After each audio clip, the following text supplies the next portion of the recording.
On February 1st, 2012, Anchorage, Alaska was cloaked in bitter winter darkness when 18-year-old Samantha Koenig seemingly disappeared without a trace. That evening, she was working the closing shift at the Common Grounds coffee kiosk. Surveillance footage showed her chatting with a customer, then suddenly being forced at gunpoint to comply with his demands. Within minutes, she was gone, dragged into the cold night by a masked figure. The abduction shocked Anchorage, a city known more for its wilderness and tight-knit community than random acts of violence. News spread quickly, and her disappearance soon made national headlines. For a city already accustomed to harsh winters, this was a new kind of cold, an invisible threat hiding in the dark. Samantha Koenig was born on August 30th, 1993 in Anchorage. Bright, outgoing, and known for her sharp humour, she carried a warmth that drew people in.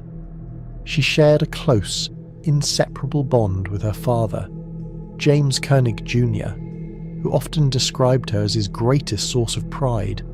Samantha's passions range from animals and photography to music and the outdoors. She worked as a barista at Common Grounds, where she built rapport with strangers daily.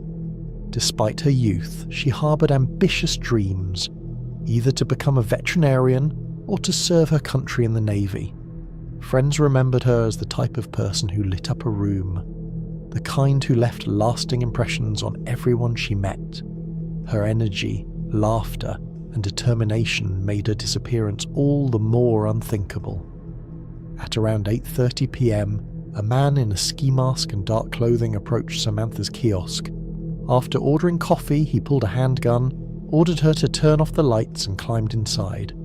He zip-tied her wrists and marched her toward a waiting truck with its plates removed. Samantha pleaded, warning him that her father would soon arrive to pick her up, but the gun at her side silenced all hope of escape. He drove her away into the night, assuring her it was just a ransom, but the reality was far more sinister. That night, she was taken to a shed behind his home and held captive. Hours later, despite her pleas, she was strangled to death, her life cut short before the search for her even began. What started as a terrifying abduction would unravel into one of the most disturbing cases Alaska had ever seen. Are you planning on going back for that? Despite her death, Samantha's family didn't yet know the truth. Nearly 3 weeks later, on February 24th, her boyfriend received a message from her phone directing him to a park. There, police discovered a ransom note accompanied by a chilling photo of Samantha. She appeared alive, propped against a wall, holding a local newspaper to prove the date. But the photo was a lie. Her killer had applied makeup, stitched her eyelids open, and posed her corpse. Believing she was alive, her devastated parents scraped together $5,000 of the $30,000 demanded. Detectives, meanwhile, wrestled with whether they were chasing a kidnapper still holding Samantha, or a manipulator covering something worse. The hope in that photo would prove to be one of the cruelest illusions in the history of ransom cases. As money trickled into Samantha's account, her debit card began to ping from ATMs across the country. First in Anchorage, then Arizona, New Mexico, and finally Texas. Each withdrawal showed a disguised man wearing hats and sunglasses. Detectives quickly zeroed in on a crucial detail.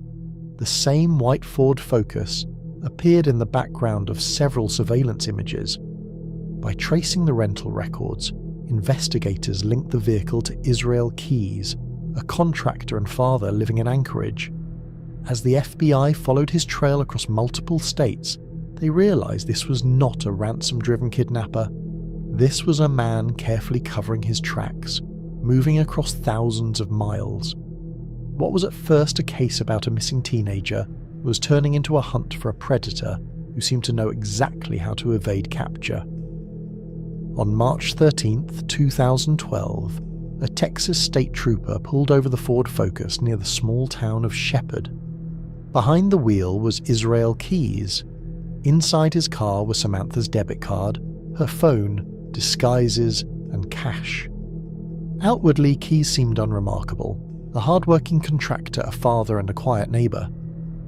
But interrogation revealed something horrifying. That was the ammo in there.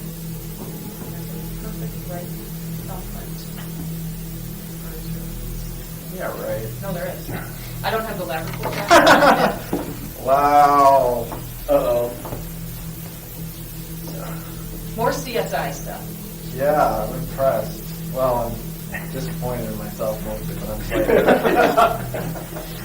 The lab examiner called me. I don't have the report yet. When I get the report, I'll show you the report. But I'm not doing it. It was on one of these two on the plastic trays. Huh.